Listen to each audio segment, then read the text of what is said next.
All right. I'm going to stop the share and go ahead and get started. Hi, everyone. My name is Mohammed Tajsar. I'm a member of Pasadena Privacy for All, one of the hosts for this evening's webinar. I wanted to thank everyone for joining us this evening. I appreciate that,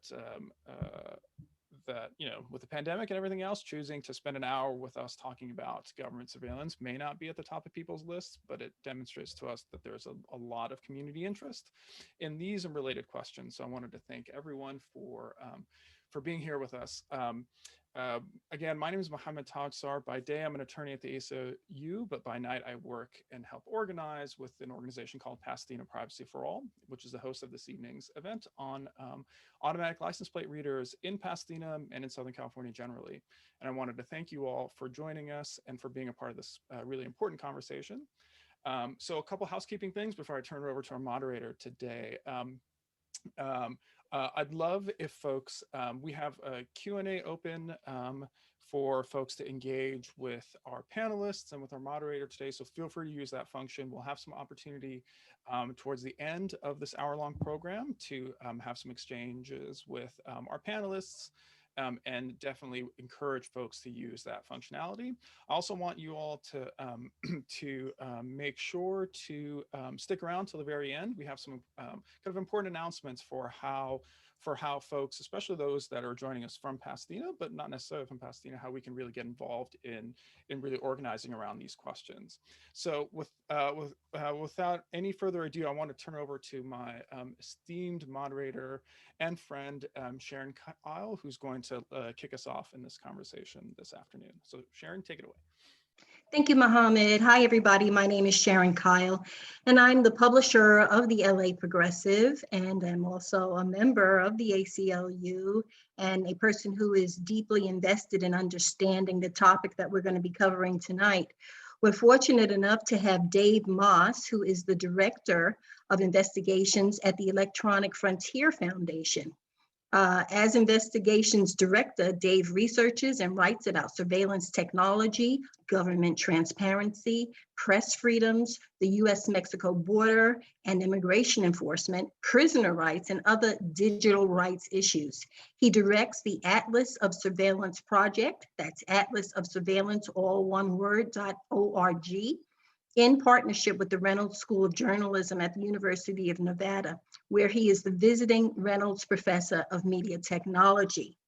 In addition to having Dave, we also have Salvador Sarmiento, and he is the National Campaign Director at the National Day Laborer Organizing Network, or NDLON.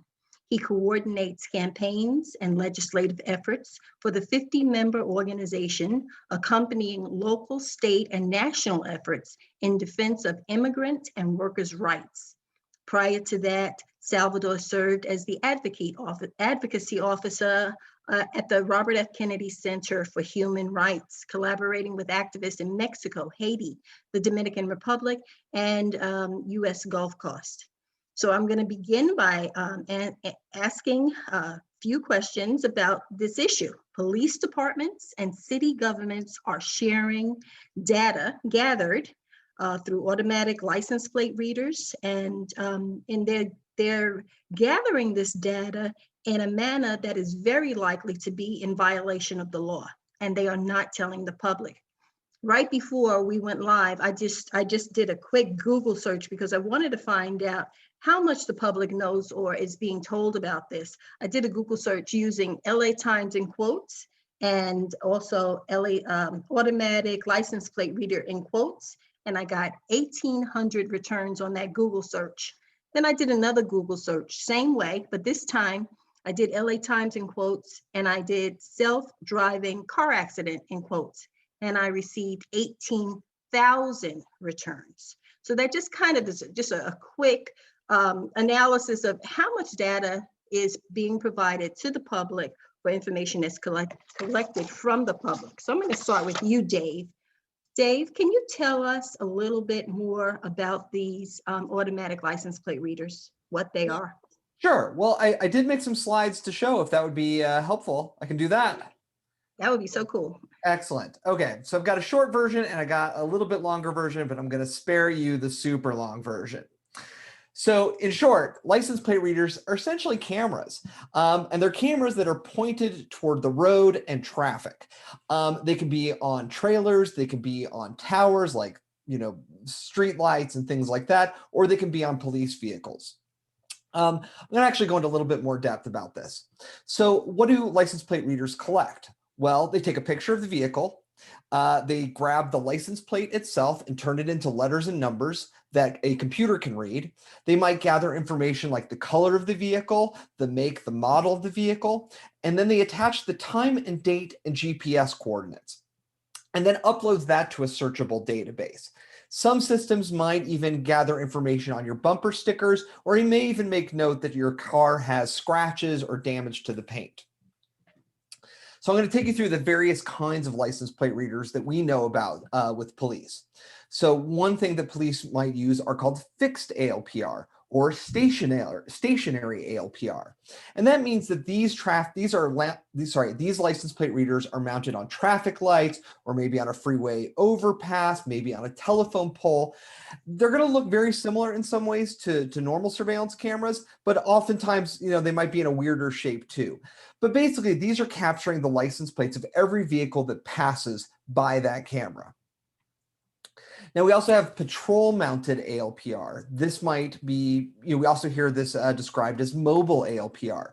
This is, these cameras are mounted maybe on the top of a police car, on the trunk, maybe on the hood, but they capture both parked vehicles as well as moving vehicles. And there's a process called gridding when a police vehicle drives up and down each block on a regular basis in a particular neighborhood. I'm actually going to show you a slide from the Chandler Police Department's training presentation. So this is actually something in Arizona that is used to train police officers with license plate readers. And they talk about how you can go up and down every block to capture data that will go into a database that can be used later in investigations. Another thing you might see are license plate reader trailers. Sometimes they are very obvious. Sometimes they're disguised as one of these "your speed is" trailer systems. Now, you might think this is just telling you how fast you're going because you're used to a radar-based speed trailer, but actually, this is actually designed primarily to capture your data, but it makes you feel better about it by acting like it's collecting something related to speed. Agencies can also purchase access to license plate reader data collected by other agencies or by private companies even. That means even if a police department can't afford to install all of these cameras all over a city, they could just pay for access to other data collected by other people. So where might this data come from? Well, a police department, even if they collect their own data, they're probably not only sticking to their own data. They are probably gathering data from other law enforcement agencies. There are private companies that put license plate readers on tow truck companies and repossession vehicles. So as they're driving around, they're collecting data. Homeowners associations are installing license plate readers and sharing that with the police. So are businesses and business associations. There have been malls in the past that have shared data from license plate readers. Parking garages, toll bridges, even parking enforcement might be using license plate readers. There's a couple of terms that I'm going to want to make sure for the rest of the discussion that you're aware of. There's a thing called the hot list with license plate readers. And a hot list is basically a watch list, but it's a watch list for license plate reader systems. So police can create a spreadsheet of all of these vehicles that they want to keep an eye on and upload that to their software. That means they can get real-time alerts whenever a car is seen. One of these watch-listed cars is seen by a camera. And if you're a police officer driving around in your patrol vehicle and you have a license plate reader, you will get alerts every time you pass a car that's on your watch list. And then maybe you can follow them around until you find an excuse to stop them. I want to just talk a second here about how we're seeing police use license plate readers. And I don't know why there's this square here. I think that Google Sheets just decided to randomly put squares in my PowerPoint presentation, but you can ignore the square. So ALPRs in practice. So we get those real-time alerts. That's almost like putting a beacon on your car because as you're driving around, they get alerts on where you were. Police can also search everywhere you've been, potentially going back years. If they put in your license plate and hit search, they're going to be able to see every time your car has been scanned every day, going back as far back as the database goes back. They can also search by a location. They can put in an address. Maybe that's an immigration law center. Maybe that's a cannabis dispensary. Maybe that's any number of other locations like a mosque or something like that. They could see what vehicles were seen in that vicinity on a regular basis.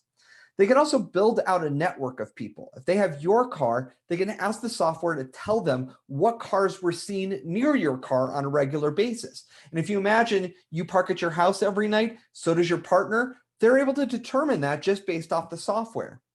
And then finally, if they're trying to find you, they can actually ask the software to predict where you're going to be at any given time of day.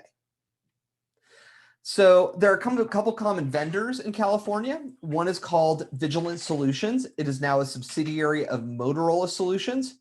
And they're the most common vendor in California. They are very big on making sure, well, one of their goals is to have police departments share data with each other. They actually say in their marketing materials that adding another police department to your data sharing is as easy as adding a friend on Facebook. They also partner with federal agencies, including ICE. And Vigilant Solutions is kind of unique as well because they have their own fleet of cars that are also collecting license plate reader data. They also often offer a face recognition product along with their license plate readers. And there's another company that we're seeing a lot in California called Flock Safety. They're very up and coming, in part because their cameras are much cheaper than other brands. One of the interesting things about their system is that while Vigilant Solutions holds on to data, maybe going on years, Flock Safety has a rule that everything needs to be deleted after 30 days. They also are business partners with Axon, the company that makes tasers and body-worn cameras. And one thing we've noticed is that Flock Safety likes to go after homeowners associations. They really like to approach homeowners associations, have them buy the cameras, and then those homeowners associations share data with the police department. And then there's one other company I want to mention called PIPS. This is an older system. The data is often self-hosted, but can be combined with other systems. So some of the older police departments like Los Angeles Police Department and San Diego County Sheriff's Office use PIPS because they started off very early in the process. Just so you can get a sense of what this actually looks like, this is a marketing slide from Vigilant Solutions, and it shows you that you can put in, up here a license plate, and then it will show you all of the times that they've seen this vehicle over, a period of days and months and years. And you can even map that as well. But this one says, you can see most recent, most popular sighting, and it'll show you where, a certain location that it's seen pretty regularly. I'm going to show you another slide from a training presentation. This is their geofencing feature where they're able to put in an address and then draw a circle around it, and it will show you cars seen in that area. And if I could show you just real quick an example from Atlanta. So some reporters in Atlanta got access to license plate reader data. So and they looked through the data and they came up with a visualization to show you in Atlanta what one day for a car in Atlanta might look like. So they got license plate reader data, and you can see they captured it, I think, 15 times in a day, and they're able to use a license plate reader system to track this car. And this is just based on one police department's data. And I'm gonna put my screen back again. And I would say that this was 15 just over a day, 2 years ago, 3 years ago. But now more and more in Atlanta have added license plate readers. So it might be 2 or 3 times this many scans today. Let me show you something a little Pasadena specific. So here are, through our public records requests under the California Public Records Act, we're able to get data from various police departments about how many license plate readers they're scanning. So in 2019, for example, the Pasadena Police Department scanned 1.4 million license plates. However, we know that only 464 of those license plates were actually on a hot list, were actually of interest to police at the time they were captured. That means only 0.03% are relevant to a public safety interest, where the 99.97 are actually just innocent people who are having their license plates scanned. And we're also seeing that Pasadena is collecting this data and sharing it all over the country. This is just one half of a page of a multi-page document. This is just letters, numbers 1 through letter B in the alphabet of agencies they're sharing data with. I'm going to go ahead and stop there for a moment. And I think that's like the good overview of what we know about how they work. Maybe in a bit, I can talk a little bit more about some of the problems we see.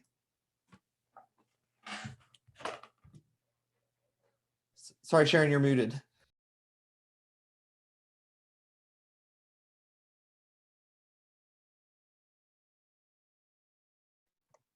Anyone that's a taxpayer can see that we're paying for this. The taxpayer is paying for their own surveillance.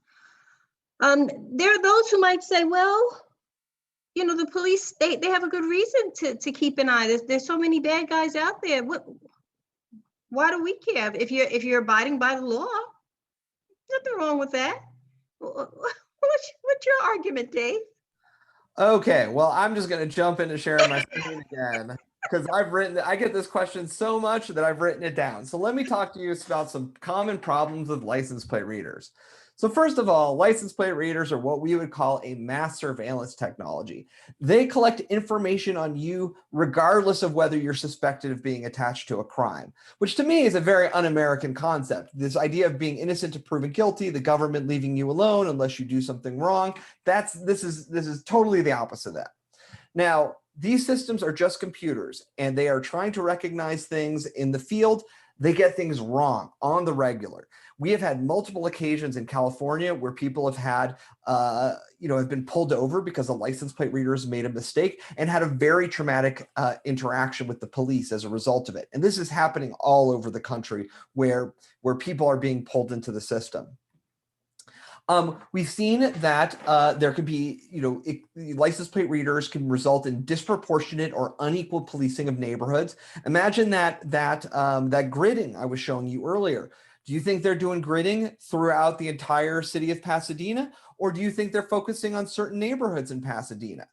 And then once you look at that, that's probably going to, when we've looked at data related to where they scan license plates in, say, Oakland, there is very clearly a disproportionate harm on communities of color or communities that happen to be poor.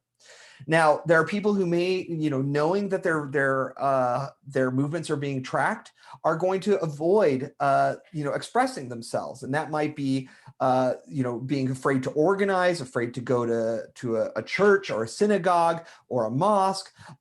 It could allow, reporters to be afraid that there might be being tracked by the cops. We also find that governments are very secretive about the use of license plate readers. Dozens and dozens in California have signed what are called non-disparagement and non-disclosure agreements with the companies selling license plate readers. So what that means is that these agreements say that a police department can't say anything negative about the technology without written permission from the company that sells the technology, or they're not allowed to talk to journalists without getting permission from the company first. Now, misuse is a problem with all databases, police databases in California. Once you have that data, maybe a police officer who goes rogue is going to use it to spy on his ex-wife or to sell criminal justice information for a bribe. Sharon mentioned that taxpayers are paying for this. This stuff is not cheap. This is a lot of money going into license plate reader systems. It could be $50, $100, or $1,000 or more technology, depending on how much they're purchasing. We also find that this results in a system where policing is profit motivated, where there's a financial relationship between the company selling the technology and the police. And therefore the public is being left out of these discussions, where it's a decision about license plate readers is being made in sales meetings, not in public hearings.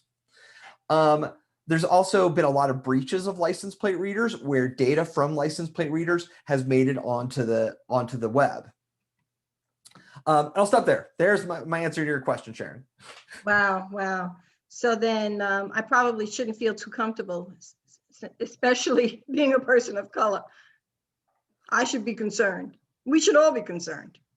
We should all be concerned for sure. But I would say, though, that I am definitely more concerned for you than I am, say, concerned for some of the folks who live in Silicon Valley. I think it was very famous for years that Steve Jobs would buy a new car every month or so he didn't have to have license plates, so he could avoid this sort of thing.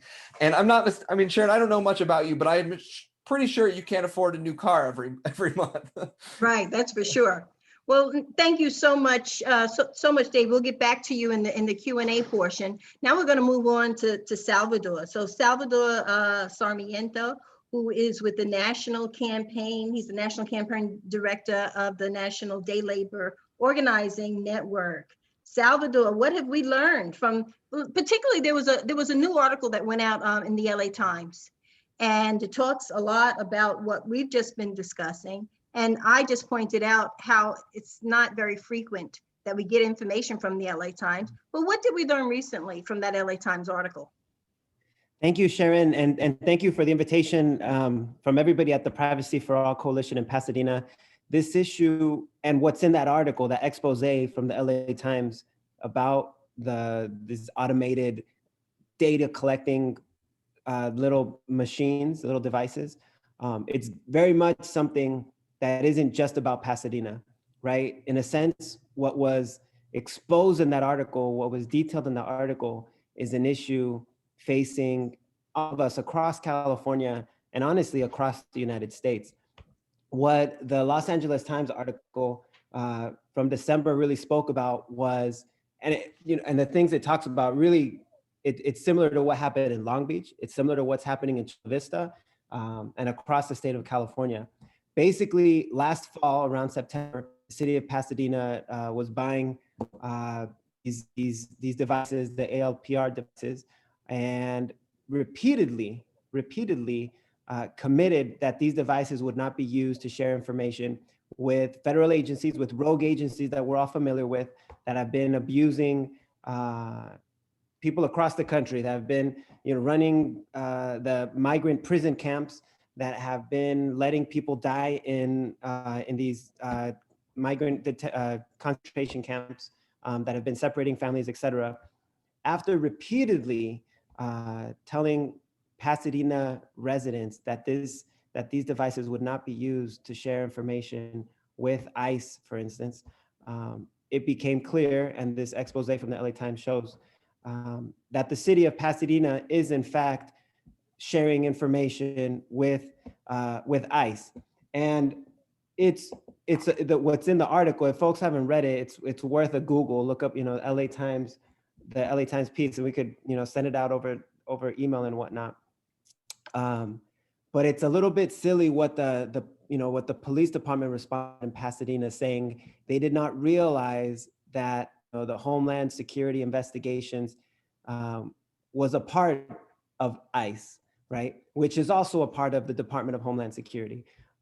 So whether you take them at their word, and I'm not so sure you can, but even if you do, it's a pretty shameful representation from the city and the police department, but also it goes to show how flippant, how easily people's personal information gets transferred to these rogue agencies that, as we all see, are easily weaponized against both undocumented workers and people of color, Black Lives Matter protesters, immigrants and refugees across the country.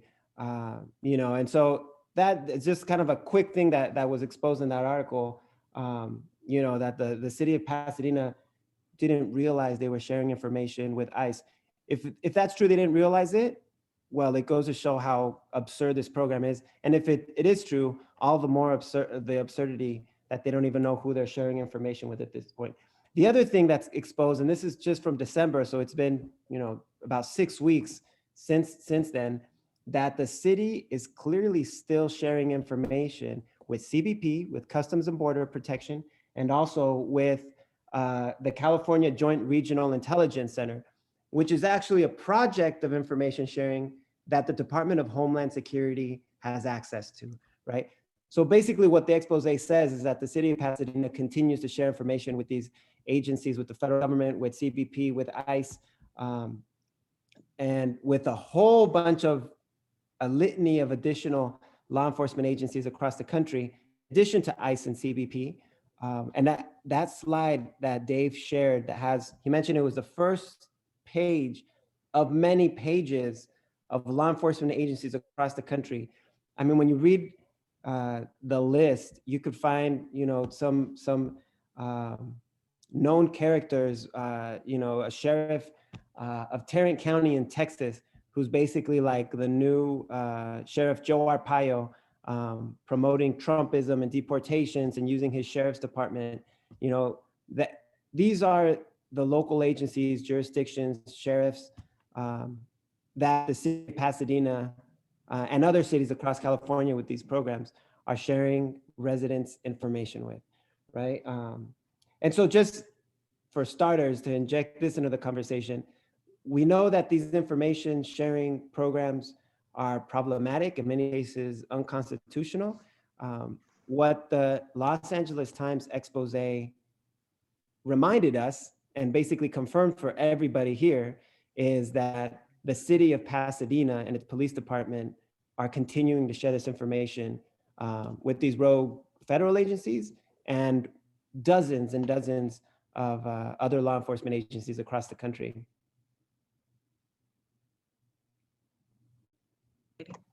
Okay, thank you. Thank you so much, Salvador. I have often heard, and I don't know if we're going to be talking about this, but we do know that the work that you guys are doing are covering both automatic license plate readers and facial recognition. And I understand now, just from learning from you, that there are a lot of mistakes that are made in the automatic license plate reader. But I hear there are a lot more mistakes with facial recognition. Are either of you prepared to talk about that just a little bit to let people know, how vulnerable people are who are not involved in anything, but could be pegged? So I can say a little bit. So I am, there have been no very good studies on the error rate of ALPR or face recognition in the field. Like there's been a lot in sort of scientific setting, what the accuracy rate is on face recognition and a little bit on license plate readers, but it's different in the field. It's different when they're out driving around, and it's different in terms of, a mistake, whether it's a mistake that somebody notices and says, all right, well, I'm not going to act on that, versus a mistake which involves somebody being arrested or pulled out of their car and put into handcuffs. And I don't know that there's enough data collected nationwide to know whether license plate readers are having that, which one is having a worse impact in terms of errors. But I would say that face recognition it's much harder for a computer to read a face than a license plate, and that might be why we're seeing more cases of that these days. But certainly, we have seen that face recognition is not as great with people of color or transgender people or women, and obviously that doesn't come into an effect with a license plate scan. Wow. And I'll just jump in that I think the issue I think there is a lot happening, and even within the last year, there's been a lot of news about the Department of Homeland Security, their interest in increasing the use of facial recognition, right? That's been happening, and that happened throughout the Trump administration. It's obviously, it's definitely a component of this issue. But one thing that is very important, whether it's facial recognition technology, the automated license plate readers, the mobile fingerprint devices, or the use of fingerprints and basically connecting the moment of you share your fingerprints in a local jail, they're going into this massive database that's shared with the Federal Department of Homeland Security, right? It's easy to focus on the individual technologies, and we have to understand how this machinery is working.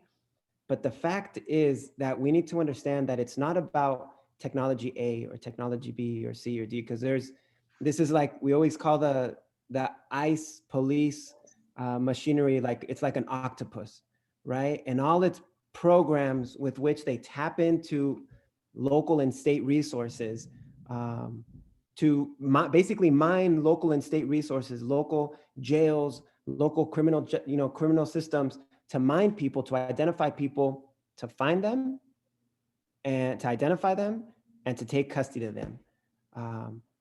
All of those devices are tentacles, right? And we might chop off a tentacle, but we're not getting at the octopus, this massive federal collection of databases. And just to zoom out a little bit, the rollout of the ALPRs is very much, we've seen this rollout happen over and over with different versions of these, what they call information sharing. We need to be real clear about what they call information sharing is part of something very different, right? When they call it information sharing, it sounds great, right? They talk about, information sharing across government agencies. It's hard to argue against better communication between law enforcement agencies. The fact is that this is not happening in the vacuum of space.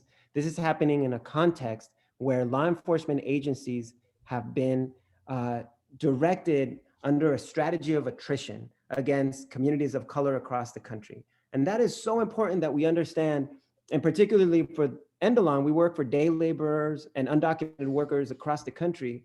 That strategy of attrition, what does it mean? It means that programs like this collection of information, whether it's license plates or facial recognition or fingerprints at the point of arrest or 287G agreements where sheriffs, do the dirty work for immigration enforcement.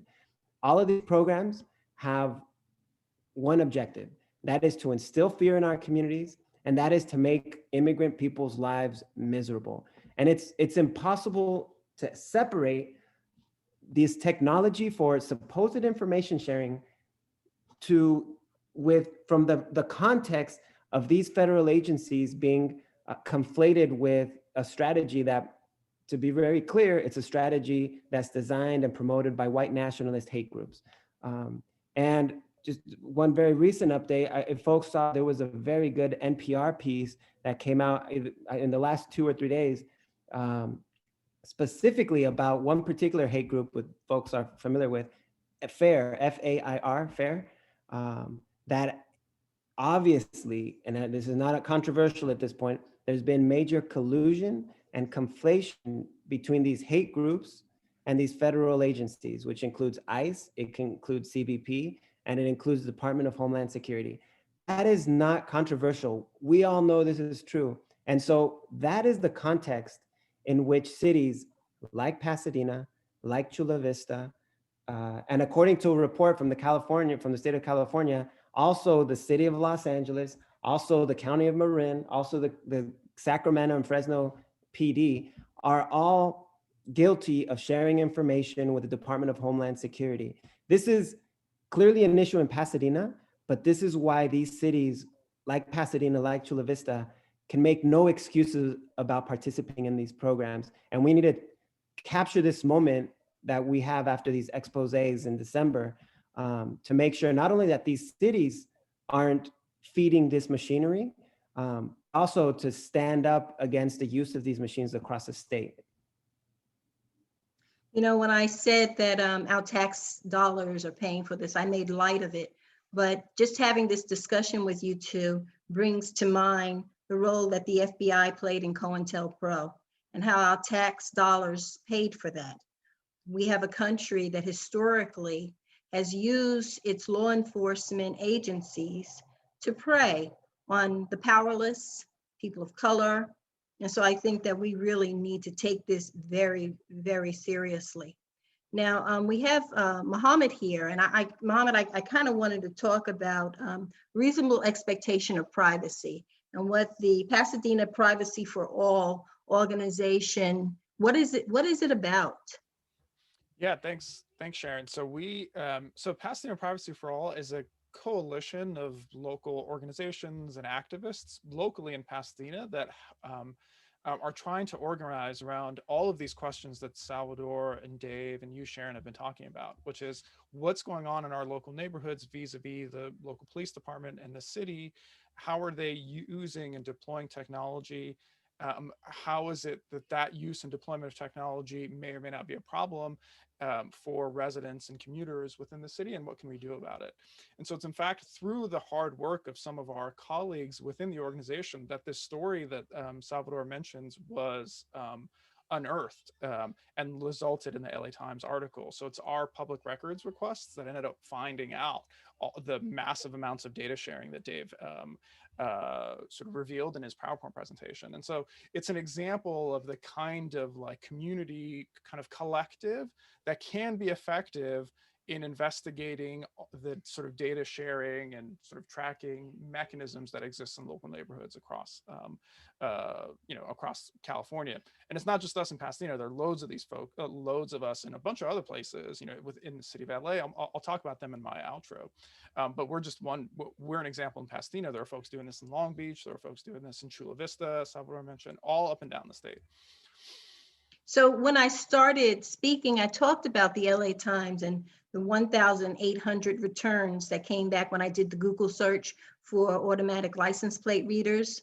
And at the same time, when I did the other search for self-driving car accidents, 18,000 returns. And that kind of gives you a sense of how much certain issues are covered. So just like COINTELPRO, I think if you ask the average person walking down the street, what do they know about COINTELPRO? Most people won't know, but they will know about Watergate, which happened around the same time under similar circumstances. So what can we do? Dave or Salvador, I'm really excited that you are doing this presentation, and Salvador, you were so instrumental in bringing this to light. But how can we get more people to understand what is happening right up under our noses? And it's in jurisdictions across the nation. Is that right, Dave? Yeah, I mean, we have documented more than 850 agencies around the country that are using license plate readers, and 250 of those are in California. So this is something that is happening all over. One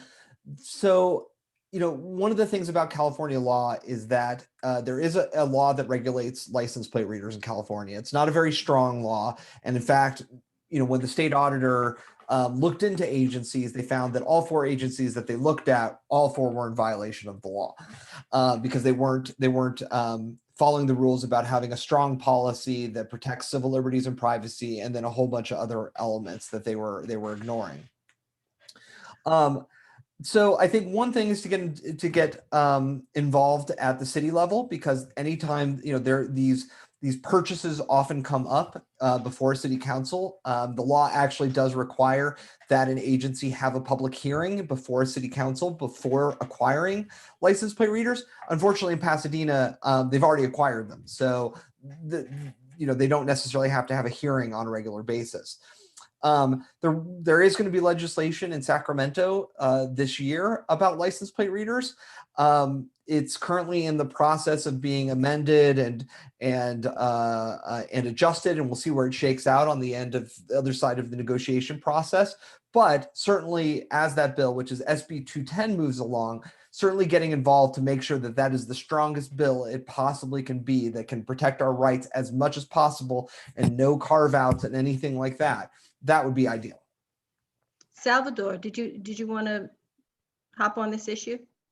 Sure. I think what Dave mentions is the place to start, and part of the reason for that is there's clearly this is a national issue, right? This is, and to even not to be too dramatic, but this is a challenge that's happening in other countries as well. But definitely, it's a national issue across the country, and what we could do, the most effective thing we could do in our communities, and whatever trench we might be in, is to make sure that, for example, California is doing a better job. And the best way we can get California to do a good job is to make sure that our cities are doing the right thing. And here for us, it starts, for instance, in Pasadena, to make sure that Pasadena isn't pushing in the wrong direction on this issue. Cities like Pasadena, Chula Vista, Long Beach, there's no reason that they should be bad examples and pushing in the wrong direction on this issue. And so a really straightforward thing that we all need to be doing is, yes, speak out about it. But at this point, it's not enough for our city officials to say, sorry, we won't, you know, what, just to, like, we'll stop doing it. You know, with this amount of harm, the data has been collected. So it's not enough to just stop collecting the data. We expect more. There's a deficit of trust that has been created. There is a harm that has been, you've already fed the machinery. So in a sense, this is scandalous. The context of what we've seen over the last decade about what these law enforcement agencies are doing is scandalous. And we should raise, you know, we should organize against them accordingly. And so that means definitely these cities, starting with Pasadena, need to end it, need to end the programs. But they also have to take a position at this point because they've muddied the waters by participating in these programs. And they need to be real clear that it's time that we deconflate, you know, these different government agencies. There's no reason that any city in California, for that matter, the city of Pasadena, should be silent in the question of the conflation between the, you know, Homeland Security and any local police department in our state. And that shouldn't be controversial in the city of Pasadena. Yeah. One thing that sticks out in my mind on one of the slides that you shared, Dave, is that police officers and other police personnel can't fully disclose what's going on. So whistleblowers will be penalized, and there's tremendous waste in the cost. So, okay, so we've come to the part of the program where we're going to be opening up for Q&A from the audience. And I understand that Mohammed is going to be helping. I see the questions are kind of pouring through. They're showing up in the Q&A. Yeah, absolutely. So folks, if you all have questions that you want tackled and addressed, please do include them in the Q&A. We'll try to get through them. So perhaps I might kick this over to both Dave and Sal. The question from Kevin Flores over at forth.org. I was going to pitch them at the end of the program. And Kevin writes, you know, that police have said that license plate data isn't on its own personally identifiable. The implication being that sharing the data doesn't, you know, violate, in this case, SB 54, the California sanctuary law, or any other sort of legal protection. Is it as simple as that? Dave, what's your response to that?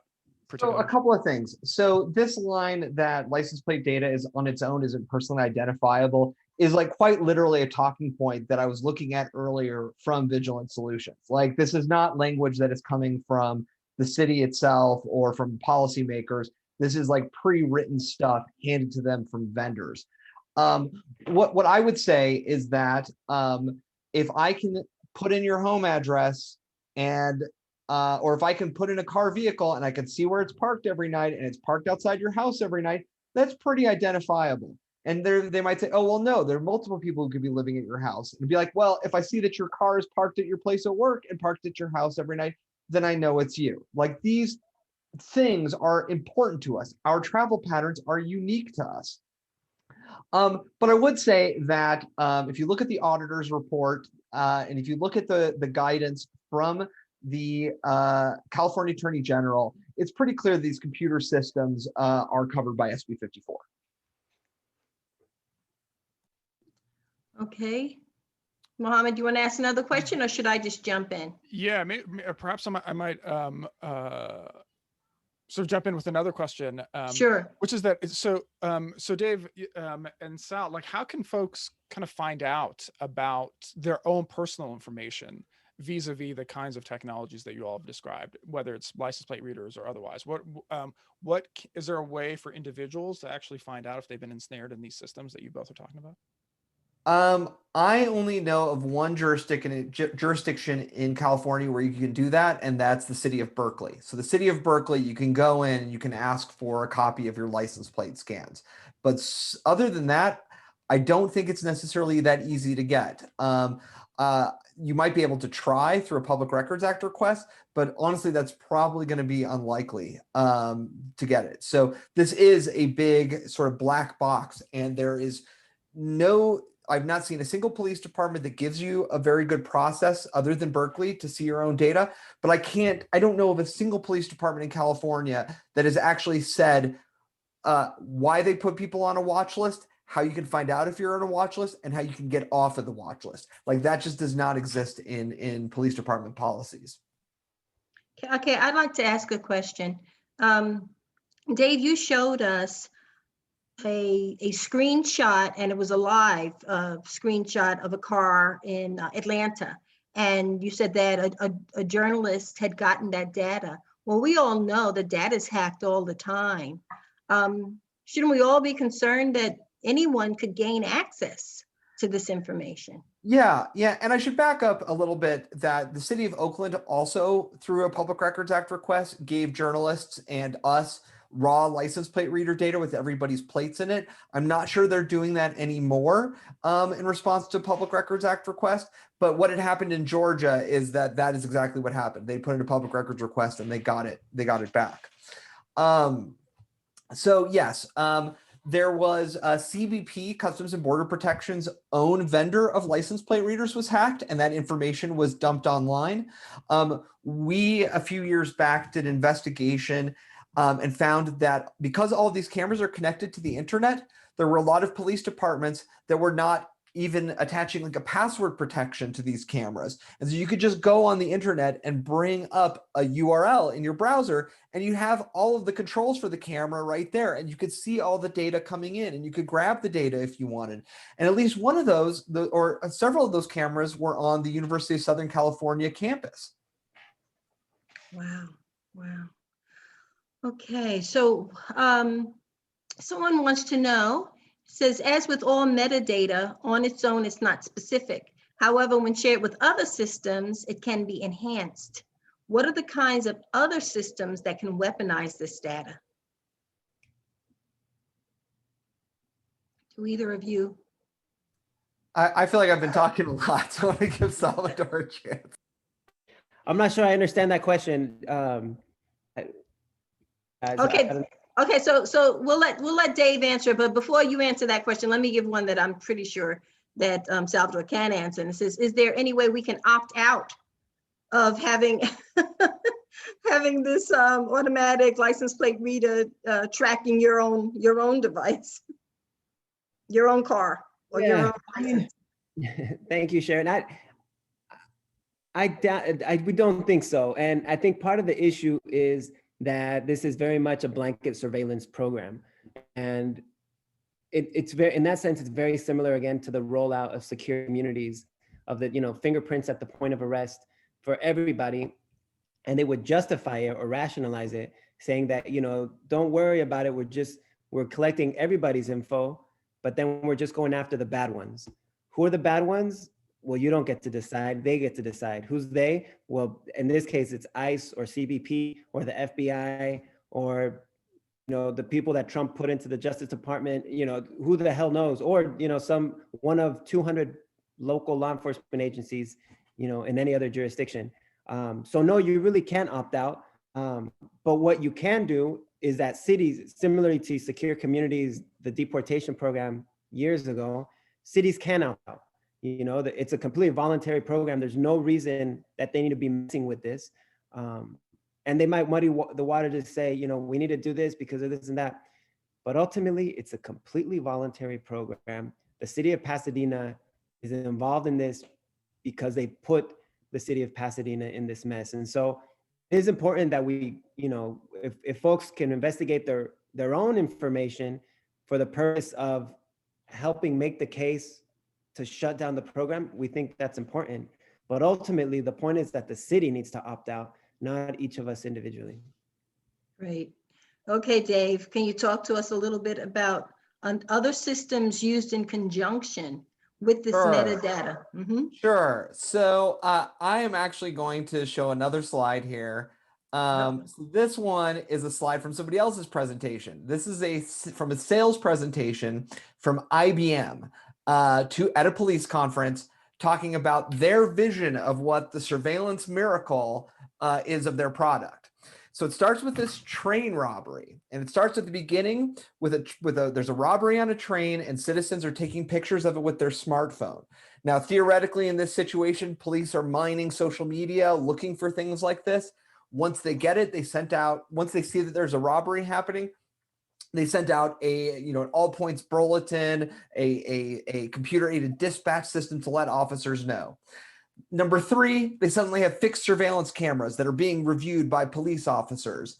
Then they send out an email, a text message to every citizen in the area, letting them know that here's a picture of the suspect. Then they have cameras, and here's where ALPR comes in. Police search using fixed and moving surveillance cameras, which are both body-worn cameras and license plate readers with known vehicle associations to assist in locating the suspect. Now, here's where it gets wild. Drones are up in the air, and they're sending live feedback to law enforcement officials. And then they're getting satellite footage, beaming down aerial video on everything. And then they use face recognition to identify the suspect. And then they use these AI systems to detect the motion of that person to find him. And then suddenly they catch him, and everything's great in the world. And they can send out a text message to all the citizens around saying, everything's great in the world, go back about your business. This is a fantasy. This is not anything that is ever going to happen. However, you can see that this is how the companies are imagining these things working together.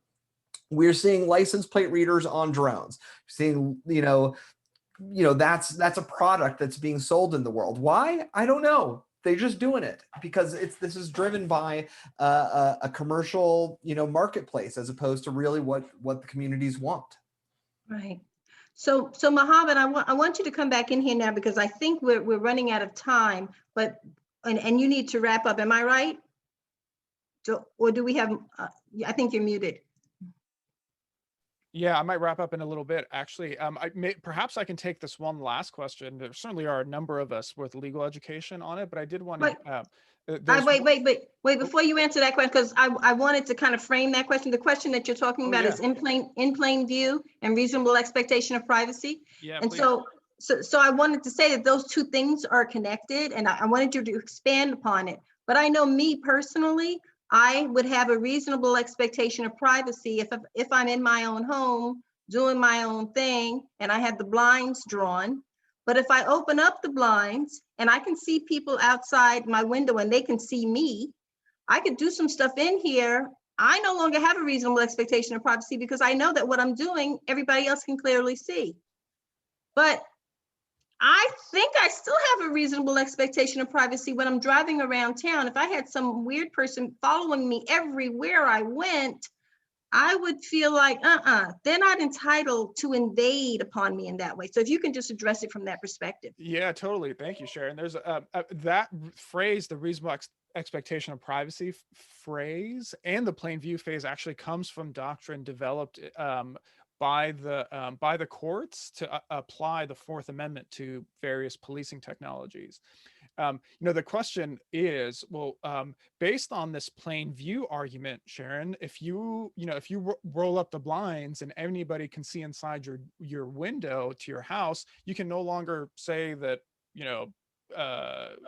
I have privacy in my own home. Well, isn't that the same thing with cars and license plates? Look, everybody's driving around. So if, in theory, we could kind of surreptitiously tail you, Sharon, but a physical driver can do that. Why can't a series of cameras connected to some sweet technology? And I think the answer to that actually is that there's a couple of things, but primarily it's the point here is that even though it's true that cars are in public viewable to anybody on the street, including people who want to check out license plate readers, the fact that technology assists in the collection of this information and in its aggregation and sharing makes it totally different than a situation in which you had one officer who was following you around. That one officer in theory could legally follow you around, but if that officer is assisted with like bionic eyes and then is cloned times like 50 or 100 or 150, and then is able to memorize the exact coordinates and locations of where cars are, and then feed it into a system that of like a whole bunch of other license plate readers that the officer memorizes, and then could easily share it with a bunch of other people, it seems to me that that's a completely different legal question. And indeed, the Supreme Court itself has recognized that that is a completely different legal question, and has thrown in the air how we can apply these old standards about plain view and reasonable expectations of privacy to new technologies. I think it's really unsettled whether these kinds of technologies that we're talking about today can actually even be can even be looked at using these old frames about reasonable expectation of privacy and plain view. So I think this is we're in a wild west when it comes to technology that our old precedent simply doesn't apply. And I think in that way, the question that we got from Alcyone or Alcyone, I'm sorry, who raised this issue is really salient, because it's a question that a lot of folks are thinking and wrestling with. So with that, I did want to perhaps sort of wrap us up and talk a little bit about next steps. We have a question from John Krampner who says, through the years, I've noticed 2 fixed ALPRs in my neighborhood within a block or 2 of where I live. This creeps me out. Both times they were taken down within a day of my seeing them, too quick for me to photograph them. What is the most efficient way for me to generate political pushback against these things? And I think that question is the one that ultimately drove us to have this conversation. And and I appreciate the outlook of you all here talking about what we should do about license plate readers and about this sort of kind of growing problem in Pasadena and elsewhere. So what I wanted to do is share a couple of slides, but before I do that, to thank both Sharon, Dave, and Salvador for joining us, really enlightening us about this technology, and to kind of facilitating this conversation, I think is really, really, truly important. So what I'm going to do is briefly share a couple of things. So first, I did want to just piggyback off of what Sal mentioned, and just note that this is the LA Times article that actually really drove this conversation, and I commend it to everybody's reading. It's from December 21st, 2020, and it's in the LA Times, and it's titled "Police in Pasadena and Long Beach Pledged Not to Send License Plate Data to ICE, but they shared it anyway." And so the question I think John is asking, and others of us are asking, is what are we going to do about this, right? And so if I have a couple answers for folks who are in Pasadena and a couple answers for folks who are outside of Pasadena. So if you're in Pasadena, I did want to plug Pasadena Privacy for All, and in particular, a petition that just went live today to demand the end of this program. So if you log on to our website, pasadenaprivacy.org, you'll see on the first page a link to a petition that calls for a moratorium on the use of ALPR technology by the city of Pasadena. If you click that down at the bottom, you'll get to a petition that describes kind of some of our demands. And then I'd encourage you all to flip through the website, look at some of our work, and to join us, actually. Our goal is to protect Pasadena residents and commuters from invasive surveillance technologies, and we think that there's a whole lot of work to be done here, including on face recognition, on a bunch of other technologies, and on how the city of Pasadena is using them. So for folks in Pasadena, we might be the go-to place. If you're in Long Beach, there's a lot of lots of places where you can go. I first commend you to check out forth.org, which is a community-run sort of media and arts collective, basically an independent media outlet that is really focused on the procurement of surveillance technologies in Long Beach. So I commend to you all forth.org for some reading, and then join a number of local organizations there who have thought about and are doing a lot of organizing around this question. If you're in LA, check out the Stop LAPD Spying Coalition. That's their website there. They've been doing a lot of tremendous organizing around, particularly around the city of LA's and LAPD's use of surveillance technologies. If you're in California, a number of places all across up and down the state that have a lot of resources. You can check out EFF.org, for whom Dave works. The ACLU of Northern California has a bunch of resources around surveillance tech, and there's lots and lots of others. Finally, if you're again, if you're interested in kind of thinking a little bit more long-term about some of these questions, particularly if you're in Pasadena, feel free to reach out to us at Pasadena Privacy at our email address. Sign up online at pasadenaprivacy.org for our newsletter, to learn a little bit more about some of our work, and to sign up for some more programming that's going to come out from us. And I think together, all of these different ways, I think, are ways that all of our panelists here have talked about really getting engaged and active on these questions. So that's my pitch.